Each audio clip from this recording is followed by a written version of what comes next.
It's only mathematics. And if you do understand it, and you still don't own Bitcoin, I don't know what to say, dude, but you're fucking stupid. You're fucking stupid. Please don't have children because you're fucking stupid. You're fucking stupid. And you still don't own Bitcoin? I don't know what to say, dude. You're fucking stupid. Stacks ain't where you gotta be. False drop 2113. You must be under the looping. I think you're fucking stupid. You know that we second wild, fighting at this viral. Stack chain always building. Please do not have children. You still do not own Bitcoin. Always trading shit going. Unfortunately, as each thing gives way, another monopoly forms. So I was very naive at the time. I thought we were going to have a utopian society where anyone could be an artist and upload your content and everybody can earn money, and no longer will a few big celebrities and blockbuster artists get all of the monetization. But instead we ended up with Netflix, Spotify, and the next iteration of platforms, YouTube, which still kind of leads to these winner take all effects of a few huge name streamers and gigantic YouTube channels, and then everybody else is like called a long tail, where you just get a few hundred clicks or views for your content.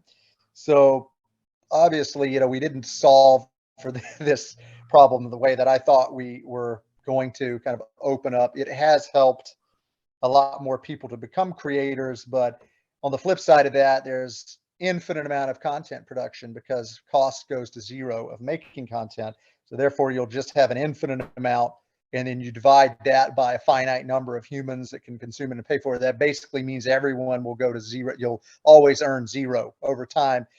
There's not a business model at the end of the day. You're not going to be able to monetize the content because we've created more novel content in the last 3 months or whatever than in the previous 500 years of human recorded history. So it's exponentially increasing, and then we have to figure out there's only so much you'll ever be able to watch in your finite lifespan.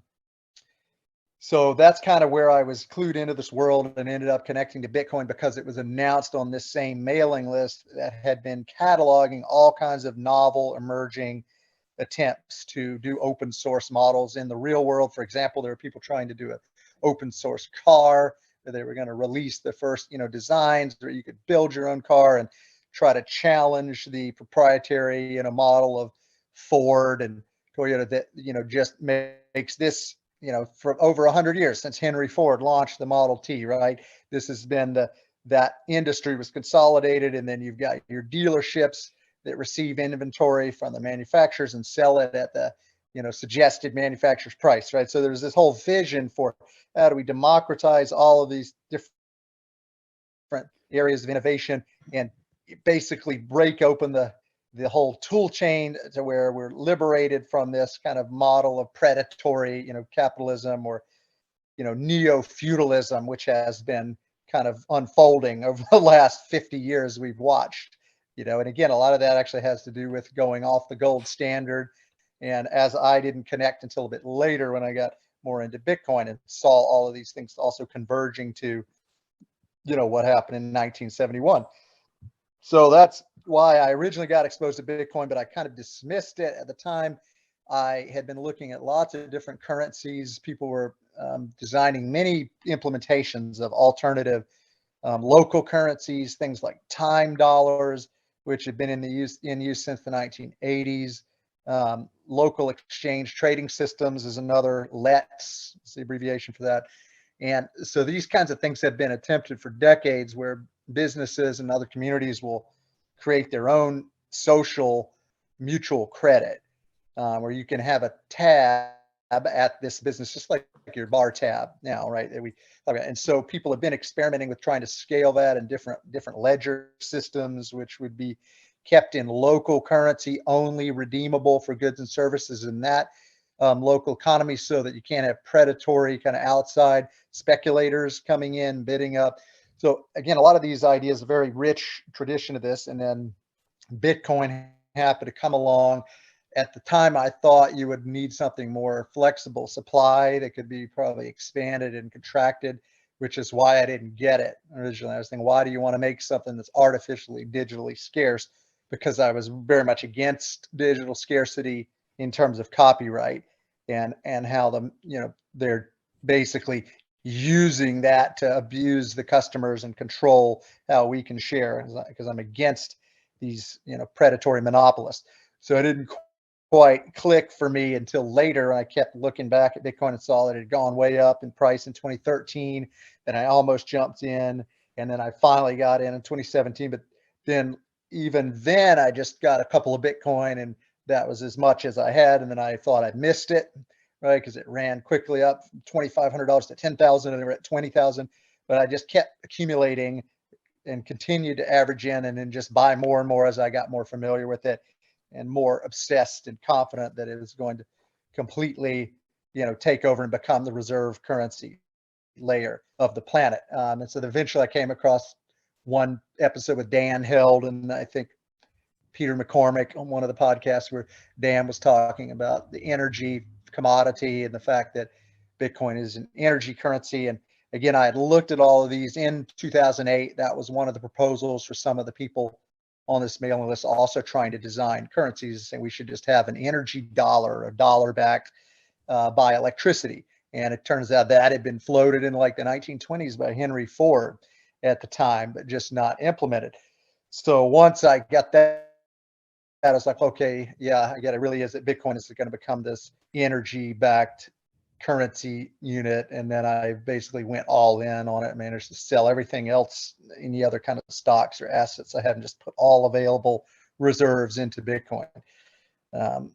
So that was sort of a little bit of my background on that. But again, and then the biotech stuff, same trajectory. I got really obsessed with biotechnology and life sciences because I learned that we were digitizing biology, we were reading DNA, sequencing human genome, getting cheaper and cheaper, even faster than what had happened in Moore's law, which drove computer costs to decrease so drastically over a 30-year period that we could all have personal computers and then eventually smartphones that everybody carries around. That's a few $100s, but it's like a supercomputer of the 1970s and 80s. Right. And so you understand that cost curve is applying to life itself, our own, right? There's me on Twitter. So it's really mind blowing if you understand the most important thing there is, that we are all made up of,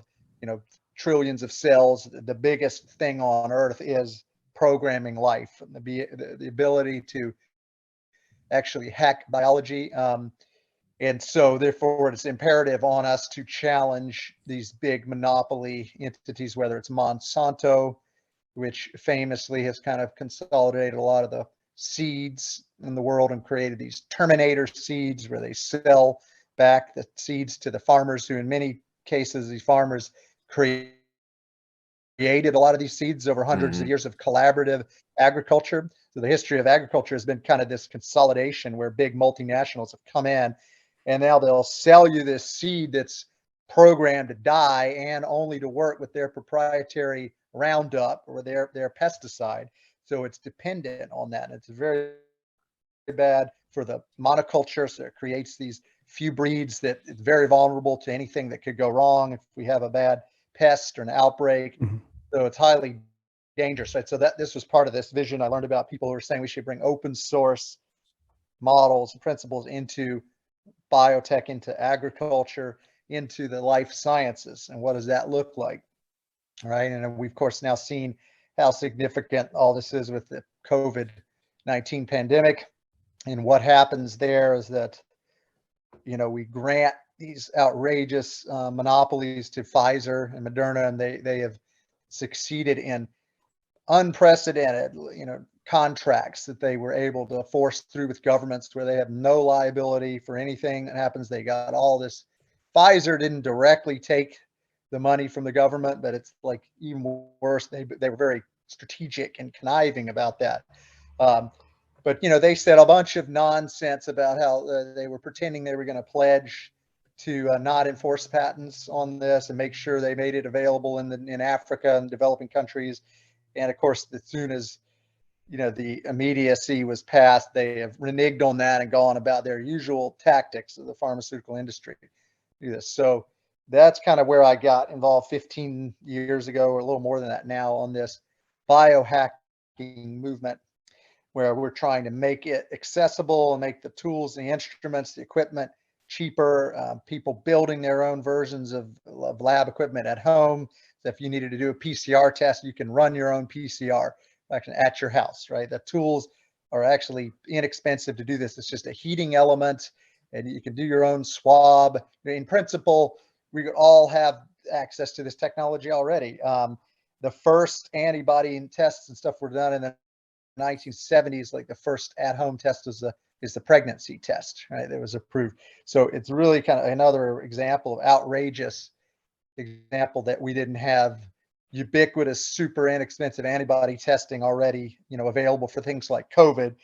We knew this was going to come along, but the way that industry is structured, it's regulated in a way that makes things needlessly expensive, and each new test that's developed, you got to spend hundreds of thousands of dollars to validate something that's essentially just a recipe for the molecular reagents, and this technique is the same from flu to COVID to herpes to HIV, whatever you want to test for. You've just got a set of primers, right? So this is a whole other area that's totally screwed up, kind of molecular diagnostics. But again, the common trend is, I've been trying to work with the different innovators and inventors and entrepreneurs that want to disrupt these monopolies and empower people with new kinds of business models that don't rely on controlling supply chains and competition. And allowing competition instead of these monopolies, right? I feel like I'm interviewing Michael Saylor right now. Because you can say one word and then Michael Saylor he could just flow. He just goes for he's got days. so much information in his no, I know. Yeah, Joseph is the same. He's got so much information that he can just keep going and going and going. Which is it's a beautiful thing. It is. This is what we need. We need people to talk and to put themselves out there and say, hey, this is what's going on. Right. So we appreciate that. But there's a million.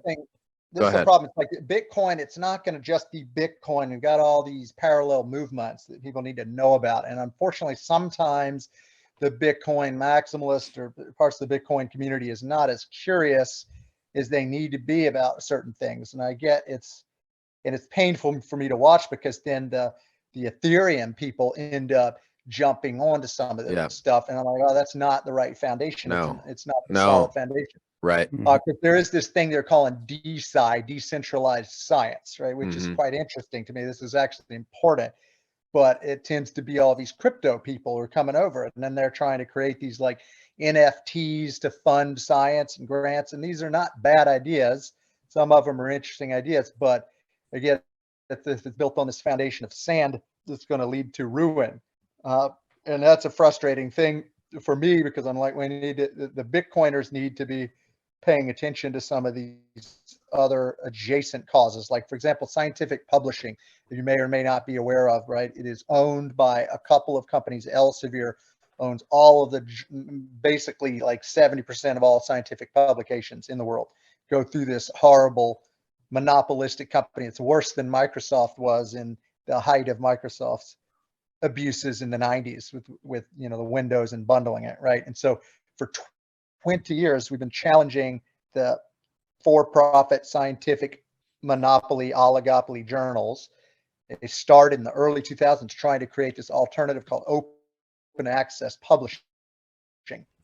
But basically what happens today is that we all pay for scientific research with our tax dollars, and then it's sold back to us where none of us can access the article unless we pay $25 to get a little subscription per article, right? And so it's a big racket, because most of the scientists are conscripted into doing it for free. They have to review articles, peer review, as part of their career obligations and for reputational rewards. And then these publishers are selling back the access at this giant markup. And especially a problem for developing countries. But since around 2011, there's a site called Sci-Hub that was started by this girl in Kazakhstan, and she just started uploading every PDF of every journal, every article in the world. for free, so you can access it. Of course, they've got an injunction against her. They've tried to shut that down. Prior to this, they did shut down. This one kid killed himself in 2013. Aaron Schwartz was a campaigner for open knowledge, free culture. He was really tied in with actually a lot of these heavy hitting intellectuals out of MIT. He was a research fellow there.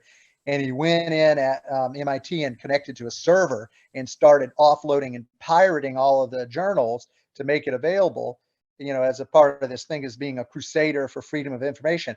And what happens is some hot and, some ambitious attorney general decides to make a career out of him. In his case, it was an Obama administration appointee. She throws the book at him. He's facing this ridiculous sentence, life in jail, some absurd thing just for copyright infringement, right? And they're trying to throw these crimes of computer hacking or something against him, which is totally inappropriate. So he eventually hanged himself because MIT threw him under the bus, did not go to bat for him and aggressively defend him, which they could have done as an institution that has billions of dollars in endowment, right? And these are big name professors and other people that were kind of, all part of it. He was on the board of some of these things. Actually, he was a co-founder of Reddit earlier too. So Aaron Schwartz, you can look him up.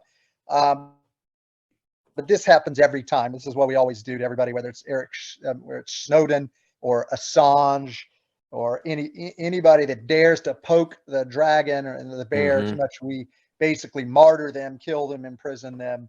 That's why you either have to be like Satoshi and be anonymous, or you've got to get out here to some jurisdiction where you can't be prison. So so that's kind of, again, another thing. And so this is something Bitcoiners need to kind of know about, just these different ideological roots of the movement and these other battles going on in adjacent domains.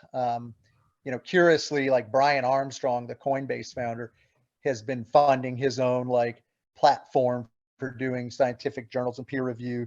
But again, it's there's this vacuum, and if we're not in it, the other shit corners and people will be doing their own version. This is why I try to kind of get Bitcoin people to understand there's other things like the 3D printing guns, right? So sometimes there's some overlap between that. People probably aware of the ghost guns and what's the guy's name? Cody is the guy's name. Anyway, he's been for years getting all kinds of media attraction and negative attention from law enforcement on this issue of, is it First Amendment for me to share a design, a CAD, computer assisted design file of a gun. Right. And you push a button and send that through the internet, and there's no way to censor that, no way to stop it. So you've got both First Amendment and Second Amendment kind of together, intertwined. So we have to think strategically about all of this in a systemic way so that you've got this uncensorable infrastructure. You got your money system, your monetary protocol, to Bitcoin here. And then you're going to have your other protocol for exchanging designs in files, so nobody can. Anyway, and then it just goes on and on. There's all this stuff going on about farming, permaculture. I think Bitcoiners are getting interested in agriculture now and sustainable farming. So we got to kind of build these links, and alliances between different communities, and all kind of build together. Right. On the foundation of a solid money, on a solid value system. You're 100% right. And you even mentioned the example of it. We got off a call with Texas Slim, and it's just one of the many examples. Pretty much any system, you were talking a lot about pharma and medicine and all the things that you're an expert in, all the fields. They're all corrupted. All the incentives are misaligned. So we want to bring it back to we can't fix the current system. The current system is foobarred. It's fucked up beyond saving. So we're going to have to start out on a new system, peer-to-peer. I was mentioning Texas Slim. We just got off a call with him, Jed and I, because we want to make those connections here. And that's just one of many platforms that we need to put on this level, on the Bitcoin base layer, the foundation of Bitcoin, which is a solid monetary structure. And we want to go peer to peer. We need to bypass all of the incentives that are jacked up, all the different government regulations, all those entities, the current banking system, and just go from just the beef producer straight to the consumer. We don't need to mess with all the rest. And that's just an example of one of the very many platforms that we need to fix so that we can realign the incentives in this country. So instead of us trying to make money for, the shareholder or for the few, it's what's in the best interest of humanity going forward. And so we definitely follow and echo everything you're saying. My recording missed a bunch of the start of this, so hopefully Jed's got it. But I think people caught on that you're a biotech guy, you own some lab buildings, and you're a Harvard guy, which you've been pretty modest about. So basically, I just wanted to lay the foundation of this guy knows what he's talking about. He's well studied, well researched. We've had in-depth conversations on all sorts of things. I'll go back a little bit on that. I talk about this in some of my other interviews and stuff I've done, and I had a little podcast for a while myself too. But I had kind of a mind fuck when I was at Harvard. The whole experience was devastating in different ways because I didn't know what I was in for, and I'd built up a false view of what I thought was some kind of meritocracy or something that I was going to join, which was maybe this utopian place, and it turned out to be this hellish sort of breeding ground for neuroticism and totally miserable, depressed people. And some of that's what you bring into it. Bring your stuff in there with you. But in retrospect, I don't know, but it kind of shook my worldview to the point where, a lot of what I've done ever since then was trying to push back against that system that I experienced. Really just don't give a shit about anybody that's there. Everybody in there is like climbing for elite status, and most people are burning out. We had one of my classmates killed himself right before graduation, but that's not infrequent. There's several suicides a year. Every year, it's been going on for decades, and they have big scandals about it every so often, and nothing ever changes. And we just kind of keep going into this model of higher education, which is a complete scam. I ended up becoming a mentor for one of the first batch of this thing called the 20 under 20, which is something this billionaire Peter Thiel, the PayPal guy, he launched a program to try to kind of experiment with, like, what if we didn't go to college, but we gave these talented young kids a grant of $100,000, come out to Silicon Valley. And there were a lot of problems with how the program was implemented. For one thing, most of the kids went back to school anyways. It's just like they took a year out from Yale or Harvard and then went back. So they kind of got their cake and ate it too. But, for me at the time, I was from South Carolina originally growing up, so I didn't know what to expect. And I got to Cambridge, Massachusetts, and, you psych yourself out anyway when you're there because you're convinced everybody else must be a genius or something. And then it turns out it's just like so many other things in life. It's kind of this Wizard of Oz thing where there's this person behind the curtain. There's a little midget standing on a box or something, right? But, for what struck me about it was at the time it was a $20 billion endowment. Now it's like 40 billion, obscene. So you could have this post-scarcity kind of environment where everybody is secure, taken care of. And instead, it's like everybody's fighting over scraps, and you're just trying to get to the next rung on this ladder, where either med school, law school, or a few of the same investment banks, Goldman Sachs, JP Morgan, or these stupid consulting firms of McKinsey and Bain Capital, which are considered the whatever blue chip. So you can do that rotation and then come back to the MBA in a couple of years after work experience, and then just access. Like, well, these people are completely stunted, is what I realized, because everybody was just kind of going in lockstep. It was the same thing. There was no independent thinking like I thought it was going to be, because I'd grown up around whatever normies and stuff where I felt like I didn't fit in high school. So I thought I was going to finally become, somehow finding my place or something. And there were some very smart people, but it's all like in spite of Harvard, not because of it. Right. So there is no structure, anything set up to help people flourish. It instead kind of tends to herd everyone towards the same socialization of these elite interests, these shared interests in the status quo power structure system. So by the time I graduated, I kind of had a nervous breakdown almost, or a total depression coming out of that, feeling like I'd wasted my life. Like, how did I come to this place. I'm 22 years old. I'm miserable. I don't know what to do because I hate the system. I don't want to go back and work for So- McKinsey or, and go do I'm this. gonna interrupt you real quick. You Yeah. actually so you did graduate from Harvard then? Sorry, say again. Oh, I said you did graduate from Harvard then? Yeah, 2004. Oh, okay. Sorry, I didn't catch that part when we were speaking at the conference earlier. So Yeah, okay. I probably should have dropped out earlier. But Yeah. No, I mean you're preaching about all the things that are wrong with the current financial system. I worked in corporate America, and you're just trying to climb that ladder. It doesn't matter whose face you have to step on, whose fingers below you are on the next rung that you're crushing and you're knocking off, you're kicking them in the face, you're kicking them off because it's all about the wrong incentives, the delusion and illusion of quote unquote money, which not that many people even know the definition of money. It's not about what's in the best interest of humanity, what's in the best interest of you and I. It's about this will make you happy, and this is money and control and power, and that's what they're like. The people in the elite schools that you're talking about, that's what they're grooming them for, is that, and it's like the next generation of the people at the top of the pyramid. Not like, hey, we have the resources, we have the AI, we have all of this technology that can actually raise the quality of life for everyone on planet Earth. But instead, these kind of systems and these kind of things set up in our society do the opposite. And it's meant to groom the very pinnacle, the very few, to control and have power and dominion over the rest of the people at the bottom of the pyramid, which is not right. And it's just, I can't think of one system. I name a system: education, law, politics. I mean, you could just They're go all on and on and corrupted. on, and They're all corrupted. They're all fucked, compromised. and they're not going to be fixed. So we need to create new systems. I'm sorry, I didn't mean to just jam in there and interject, but I mean, you're preaching to the choir. It's the shit's broken. Yeah. But there's a lot of people that need to hear this. I mean, we've talked about this, and we talk about this at the conference. We talk about it at our meetups.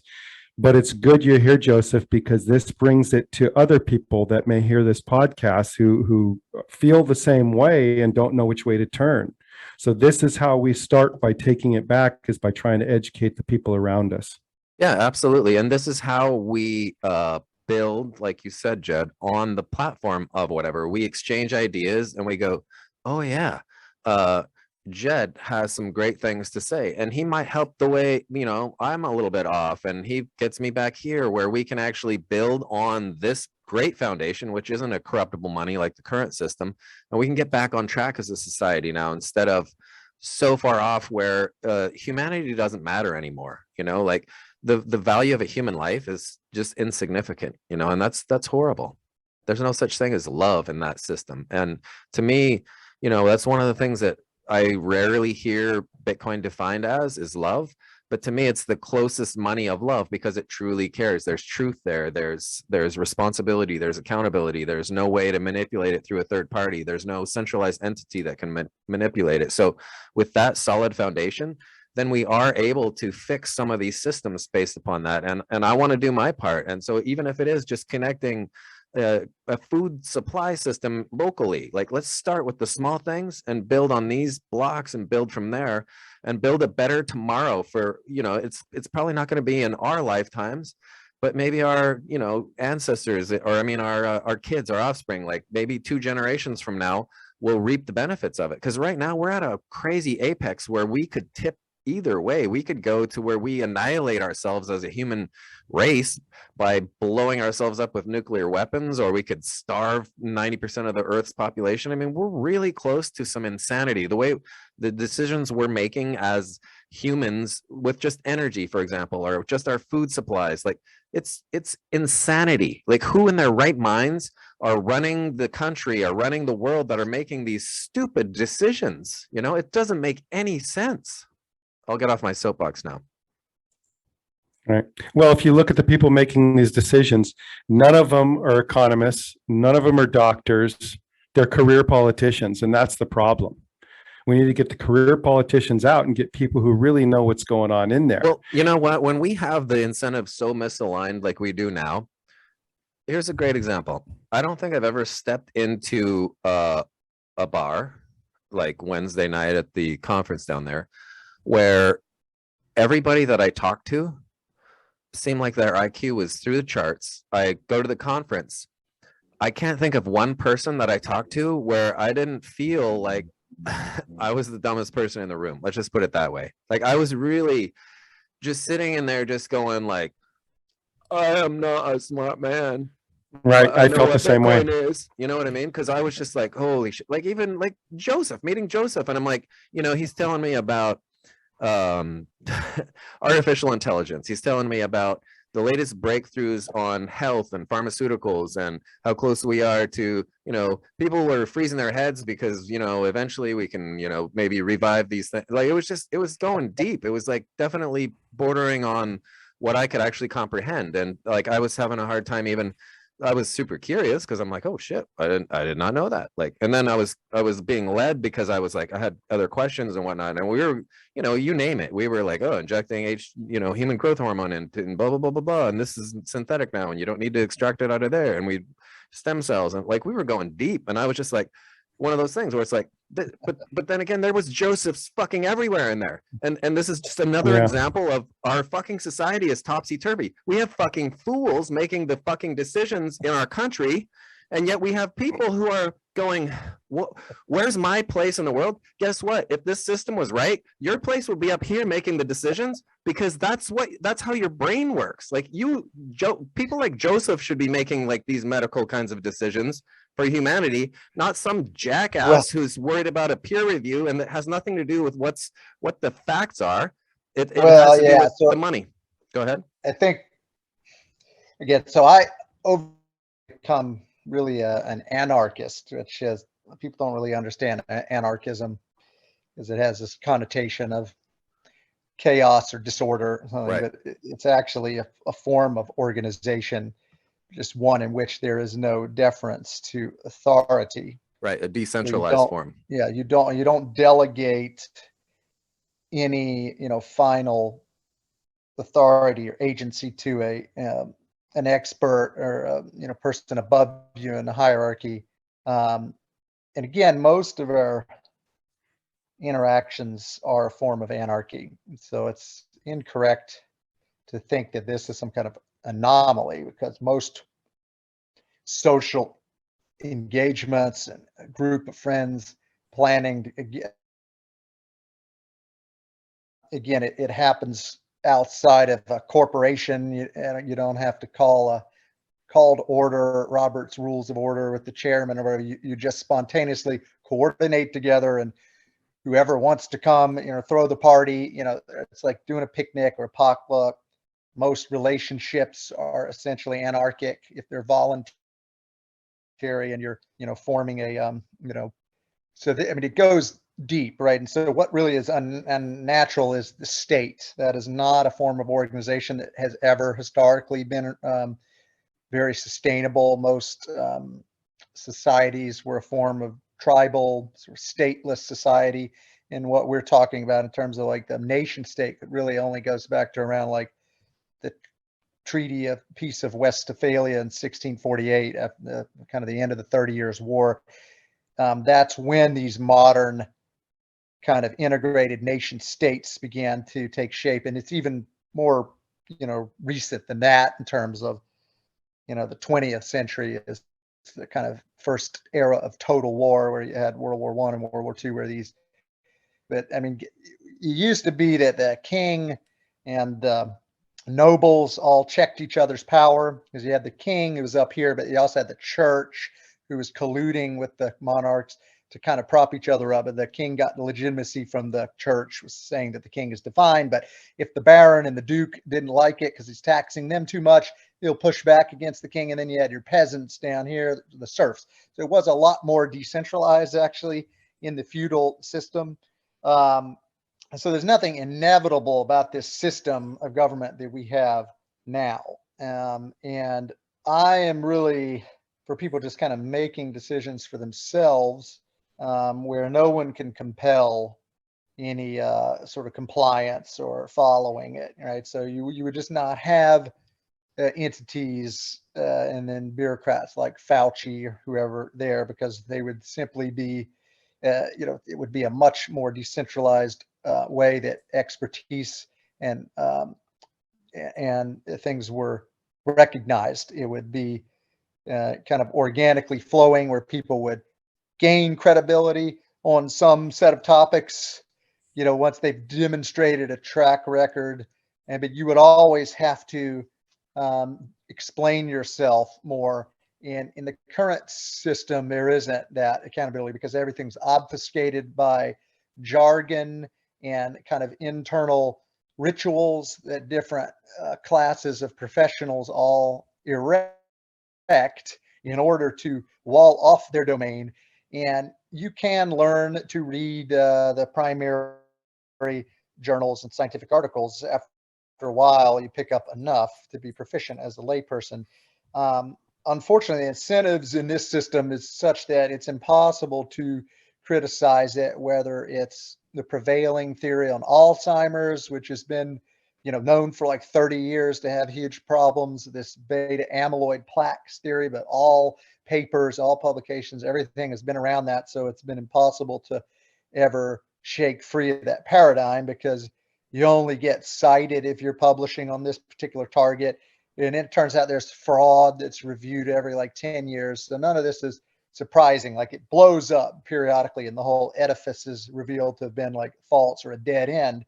And unfortunately, science has become more and more corporatized and entrenched. And it wasn't like that. The history of science, 400 years going back to the 1600s, originally was different gentlemen scholars, because you had to be rich to own a telescope. Only the nobles and the Royal Society, right? So Francis Bacon and these, as they kind of started modern science as we think of it, and created these institutions. But Ben Franklin and other early pioneers in the United States were able to make a great number of contributions. And again, no one had books, so only the wealthy could get private tutors and have access to a private library. And so we did democratize that through the printing press. And scientific instrumentation has become cheaper in some fields, but then also expensive in others. So only a few groups can do particle physics and get time on the particle accelerator, the Hubble, and now the Webb telescope, right? So again, it all depends sort of on these costs of capital goods, but also the systems that we've set up, where we only credential these certain kinds of people, and we basically anointed them much more like priests. It can't be challenged. And that's how you get this situation with like a Fauci, and then even Francis Collins, who previously was a good, leader in public health and all these years, but they really kind of just sunk their legacy by doing this and covering up stuff and punishing dissent, because there were a lot of very well credentialed other epidemiologists and physicians, people that did release this Barrington Declaration letter. I mean, these were not fringe people, but also, members of the academy and the establishment, if you will, at Stanford and other places, who were just all violently punished, seriously punished and intimidated for daring to go against the slightest, thing of the orthodoxy, even while the establishment kept flip-flopping on basic things like masks, saying first, no, don't get a mask, and then going back the other way and saying wear 3 masks. So all the credibility has been torn to shreds.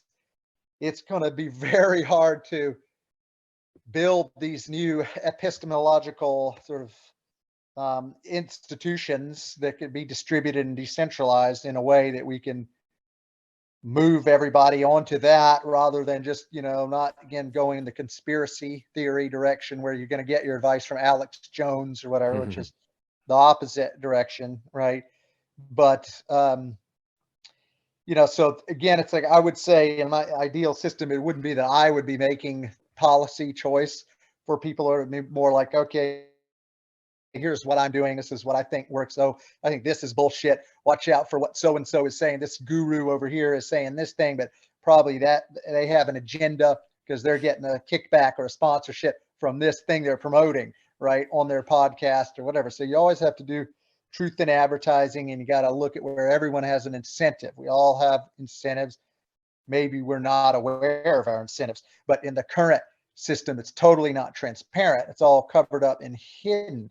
Whereas at least even in some of these annoying influencer personalities, I mean, they're bullshit. They'll promote stuff like an energy drink. There was one kind of a funny exchange recently where Logan Paul is this huge YouTuber influencer, came out with this energy drink formula. And of course, he's not the one. He didn't design that at all. He's Right. just doing the video on it, showing his label. And then another guy who's more of a serious biohacker, bodybuilder personality. He does all these videos explaining different protocols and drug usage and what celebrities are probably using for getting ready for movies and what athletes are using. Anyway, he did a takedown on his channel on YouTube explaining why this is a BS energy drink. It's not that, they're hyping up, but here's the existing other brands. And, so that guy's named More Plates, More Dates is that guy's I channel. like him. Yeah, so you've Yeah. seen his stuff. He Yep, did a More Plates, crossover More with Dates. Joe Rogan.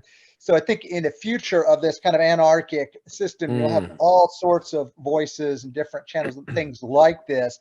There will Right. no longer be a chief, Centralized. head of the NIH and the head of the CDC. You can see it's in the name, Center Right. for Disease Control. You can't have a center for that. It's got to be a distributed network of different local public health departments still have a role to play, but there should not be these one agency setting policy for everyone. You saw that from the beginning in the pandemic, how if it had been left more to the states and they can adjust their policies on the ground, and then it just got totally just clown world, the Right. whole thing Yeah. from like week to week. So it's not a good sign for the next thing that, For sure. So the incentives really would be whatever is in the best interest of humanity. So if it's like curing cancer, we would be all about curing cancer as opposed to making money for the pharmaceutical company, making money for whatever it is drug that we're issuing. And that would come because the power and the money lie in the masses of everyone. And that's where the consensus comes from is, hey, there's cancer in the society, in the people, in where the power is. Therefore, the incentive goes to let's fix this problem, which is finding a cure to cancer, not, hey, we have this miracle drug that we're making all this money off of. Therefore, we can, invent studies or create studies that support our theory, even though we, the people, we can't even find truth anymore. I mean, you go look at a whatever legal system, you can get a forensic psychologist on one side of the equation and a forensic psychologist on the other to say two completely different things, and yet they're the same expert. And it's not because, obviously there's one of them is more right, but we never know because it's all about the money. They paid these guys a lot of money to say whatever they want. And the same thing is coming out with journals, like you said, or with, pharmaceutical companies that are putting out this drug. They're funding this research to inevitably come up with this conclusion. And so of course it's going to be slanted in that direction. So what you're saying is, hey, we need to turn this thing on its head. We don't need you as an expert. We need the people to speak, which is, hey, we're trying to cure this and we actually want a drug or whatever it is, or a therapy that will fix this thing.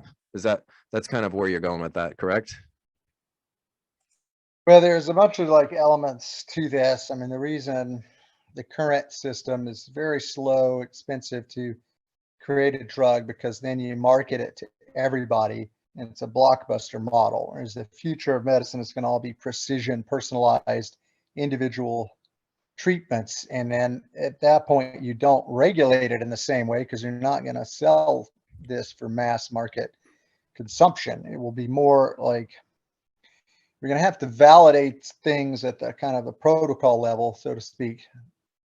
And by that, I mean, this term is slightly different, like the recipe, in medicine, they use the word a little bit differently, right? So I think the idea would be in the future, you're going to provisionally approve things, meaning we're not warranting yet that it's going to be efficacious for anyone because most drugs don't work for most people, even the most successful selling drugs from Viagra to, to Lexapro, Prozac, whatever, barely worked for like 30% of patients that took it for depression.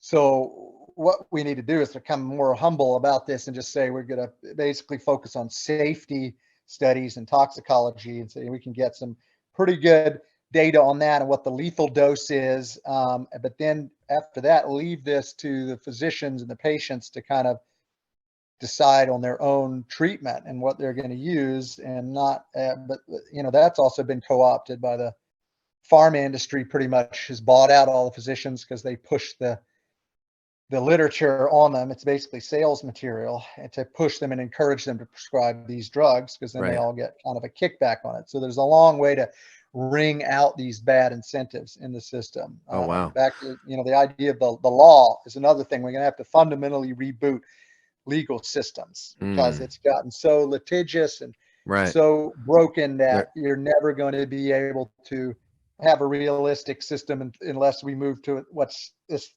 thing called polycentric law is the term, where you could have multiple competing service providers for conflict resolution. So, and this is, and historically there has been this commercial law where the merchants kind of chose their own private dispute resolution mechanisms, and whoever gets a reputation for fairness, but also cost, being able to settle it without these crazy legal fees. Eventually that one proliferates, but you have to have competition.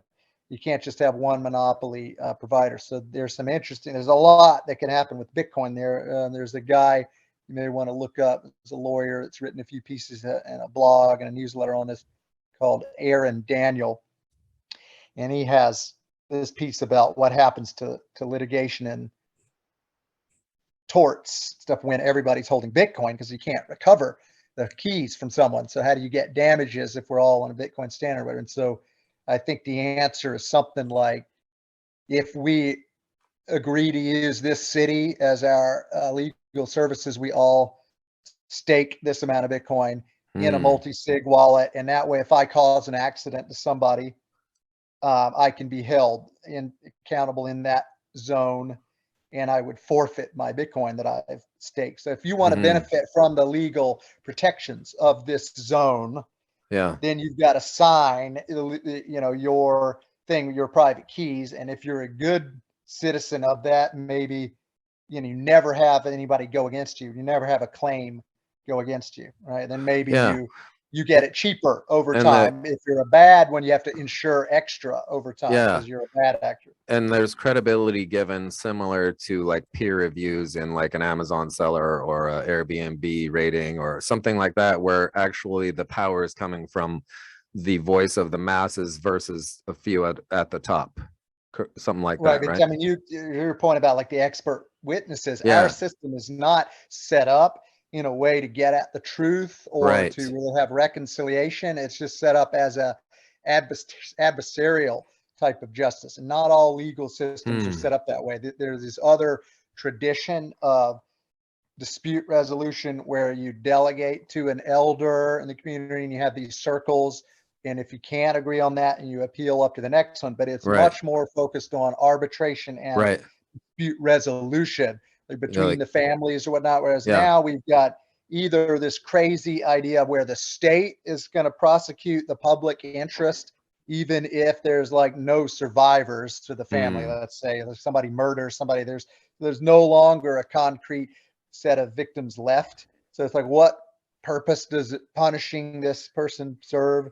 It's really all about, so this is kind of a legal fiction of the public interest, right? And so in the future legal systems, we could see that it would much more be just private parties going against you. We no longer have the state that we empower to prosecute anyone for the public interest. I mean, no Yeah. drug crimes, because we don't recognize that as a category where there's a public interest at stake. Right. So we could eliminate like 90% of legal proceedings stuff. It's mostly all waste and bloat.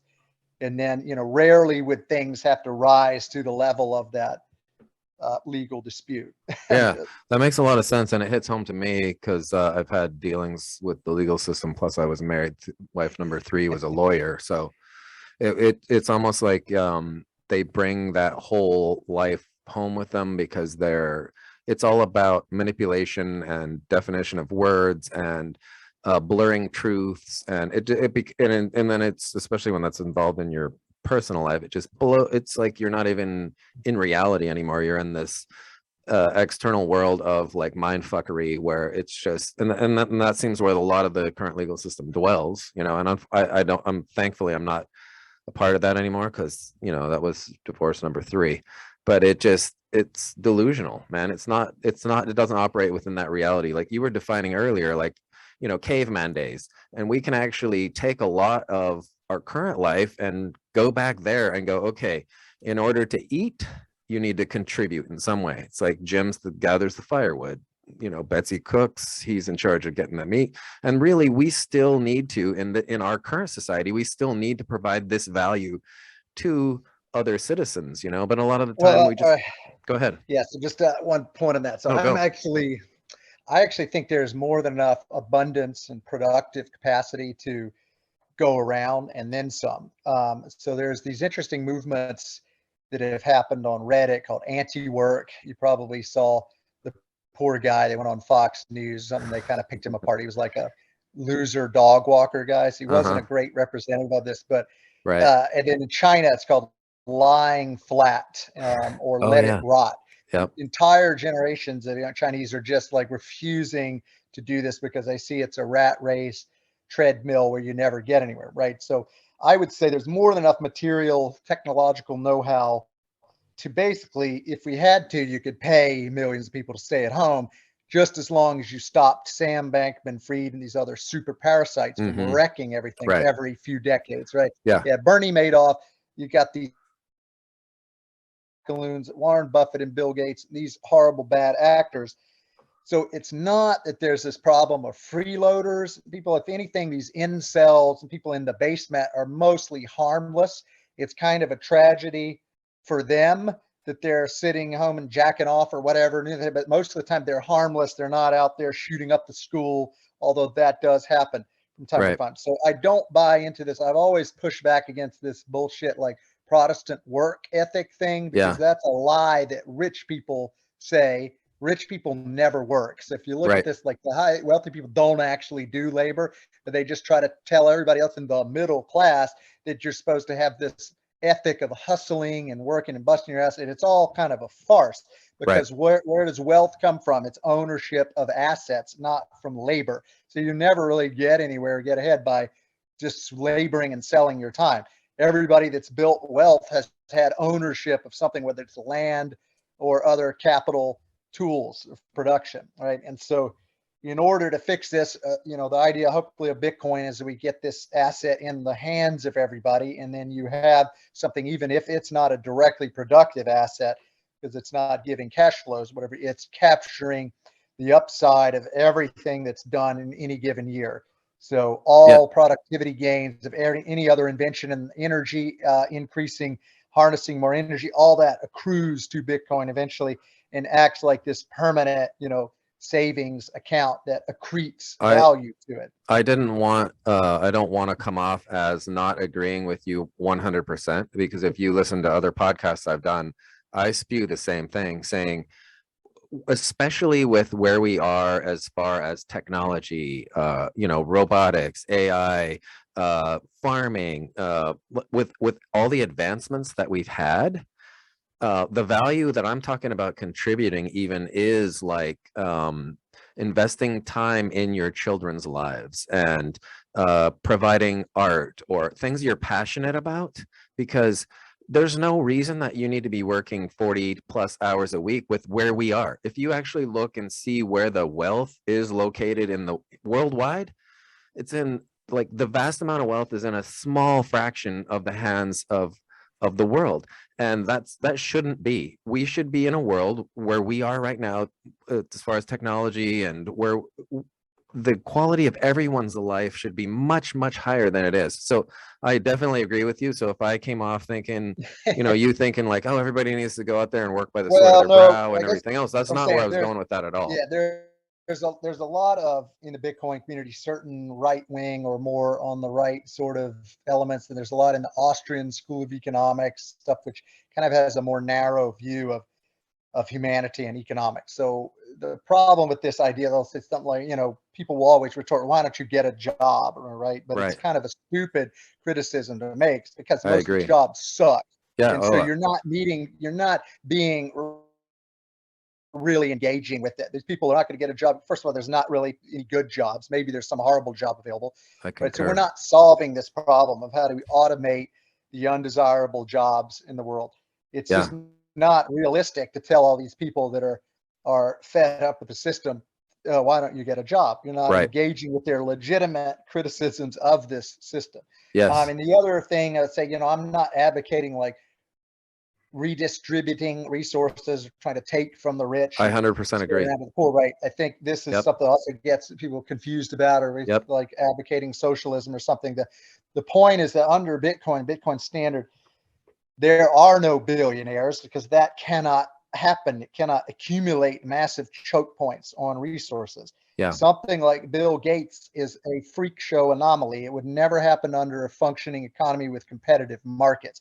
You look at the history of billionaires, like the first ever billionaire is like Rockefeller. It did not happen. No one had ever accumulated $1 billion of monetary wealth before his monopoly in the early 1900s. Before that, you had dynasties and the pharaohs and kings that commanded, the resources of their entire society was kind of held by the royal family. But this modern idea of a billionaire is very recent and also driven by inflation because it, Right. it used to be only a few $1,000,000 was equivalent to billion in purchasing power now, right? Mhm. So under Bitcoin, it changes so many things to where that wealth, that money can never be double spent in the way that Right. the fiat Yep. money can be recycled back in, so that they basically do buybacks. They're essentially buying back their own stock.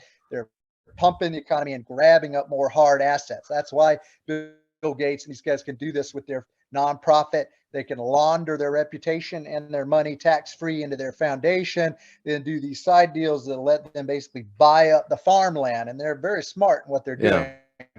They're buying up all the real scarce fixed assets. So they end up owning all that while Mhm. the rest of us have nothing, right? Whereas under Bitcoin, that is basically gone forever. Once you've spent it and circulated it into the economy, you can't buy back in except at a higher price. Usually you're going to buy back your sats, your Satoshis a couple of years later. It's a much higher conversion rate to get it back. So over time, that means it always distributes and percolates out through the world. It's like I've made some other posts on Facebook about this, trying to explain why it wasn't unfair, why the distribution of Bitcoin is not a problem of inequality, because mathematically it's guaranteed to continue to spread out because people lose their keys. You can't lock it. You can't successfully usually hoard it in the way that people pass down their wealth to different dynasties, Mhm. and their worthless kids usually, dissipated after the second generation. Right. Right. So the idea is that it's like you're on this surface of the earth, has different elevations. You've got this peak here, the big mountaintop, but eventually as you continue pouring the Bitcoin down on the program for 140 years at 2140, Yeah. the water hits the top first of whoever was like up here climbing the mountaintop trying to understand Bitcoin first, is grabbing some of it as it's Yep. flowing down here, but it continues to saturate Trickle planet Earth. down. Yeah. And eventually it's like this sea that's rising up, like sea level is rising, or worried about global warming. So eventually, like, the Bitcoin is up like here, and everyone is floating on this, Bitcoin ocean where we've all been lifted up to this thing, and we're all on top of the stable Bitcoin standard, which is, this planetary wealth. Yeah. Is that even if it was up here first, it flows down and basically evens up. Another thing I like about that, and I can even use your analogy, you were talking about the people towards the top of the mountain being, earlier Bitcoin adopters. And one thing that I've seen that actually really is a good look for the future is that, from what I've seen of these people, and it was definitely echoed in the people that I encountered down at the Pacific Bitcoin Conference, was that there's some good people in there.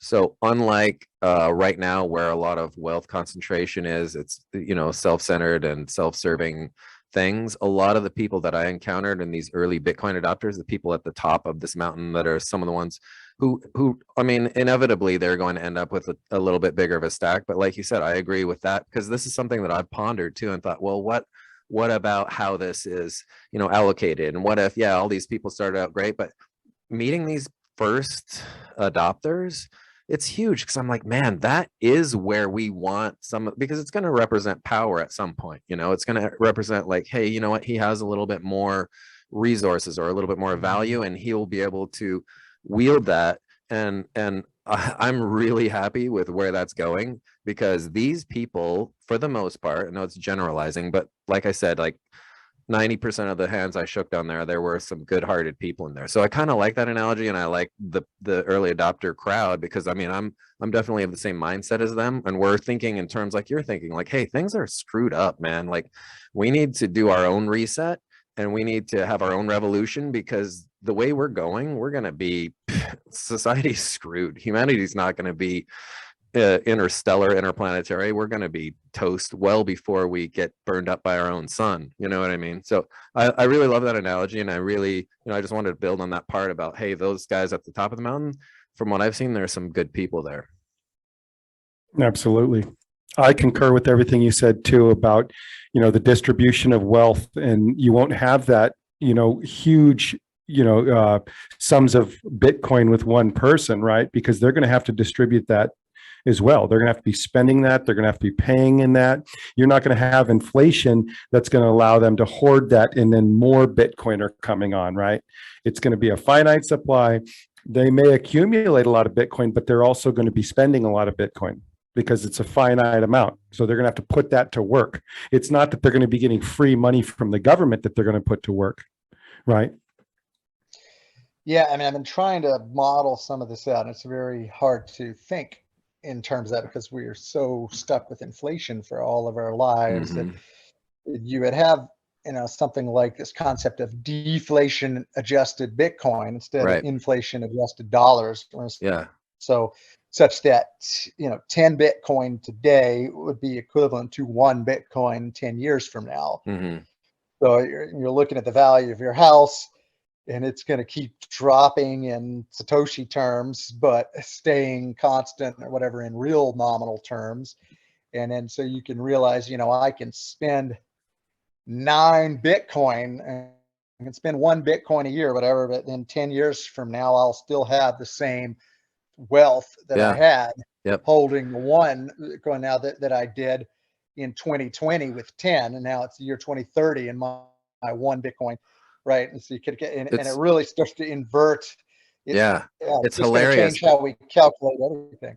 Because it's like the opposite of what we grew up as too, because we all see like, oh, grandpa used to spend a quarter on a hamburger and da da da da da. It'll be super funny when this happens, because it'll be the opposite. It'll be like, we used to spend $20 on it, or 20,000 sats on a hamburger, and now we pay 20 sats for a hamburger. You know what I mean? It's going to be hilarious, because it's going to be flip-flopped. Yeah, and once that sets in, it'll change how everybody calculates risk and your kind of baseline risk taking, and just so many effects on human nature and behavior. Well, we better start. I mean, I still wanted to talk about the Bitcoin conference and everything else, but we have a Bitcoin meetup tonight that we need to get ready. What's that? Yeah, I'm going to run out of battery anyway. Oh, okay. Well, that's good, because this has been so amazing. I think we definitely need to do it again. And then if we want to, we can talk about the Pacific Bitcoin Conference. But hey, we met there. So just even if all we did was just meet you there, it was worth it. So, but we didn't. We met a lot of really cool people. But and we also we're going to be tuning in live with one of our other plebs who's down in El Salvador. I was going to say El Zonte, but I don't think he's there. I think he's in the capital, and he's speaking at the Bitcoin conference down there. So we're going to get a live report tonight from him via Zoom. So we're looking forward to that. But I need to get out of my pajamas and get ready to go do that. But man, I mean, I could just sit around and talk to other great Bitcoin minds all day. And it's Mhm. great too, because this is how we build, and this is how we're like, I was looking around the conference and just going, man, this is the forefathers of tomorrow right here. We're not sitting around writing well, we are writing our own independence right now. We're writing a new constitution for tomorrow, and this is how we're doing it. Like conversation like Absolutely. these, we're going to pick a nugget of truth out of it, and it's going to get passed down the line, and based on that foundation of a solid money, which we talked about in this conversation, there'll be building blocks, and on those will be like the beef initiative, like we're talking about, like, hey, guess what, you can bypass all this BS, go straight to the producer, and guess what, you can exchange value using this new value keeping system, this new Mhm. technology, this new tool for mankind. We don't want to make it a cult or orange pill weirdness. It's basically just a tool for mankind. It's that simple. So anyway, Mhm. I think we better wrap it up, and let's definitely do this again, because it's like, honestly, some of these concepts like are just mind fucking for me, because I'm just trying to Yeah, we could grasp go it into all. it for hours or Yeah. even days. Yeah, for sure. So yeah, I'd like to All say, right, hey Joseph. man, it was good meeting you, Joseph. All right, I think we appreciate it, met. guys. I think we For a met a reason. lifelong friend. Oh, I without a hope so. doubt. Yeah, no, I'm All right, I'm guys, stoked, thanks man. for having me All right, on. man. I'll be in touch soon. Sounds good, man. Thank All you, right, Joseph. take it easy. Have a good Have night. a good night.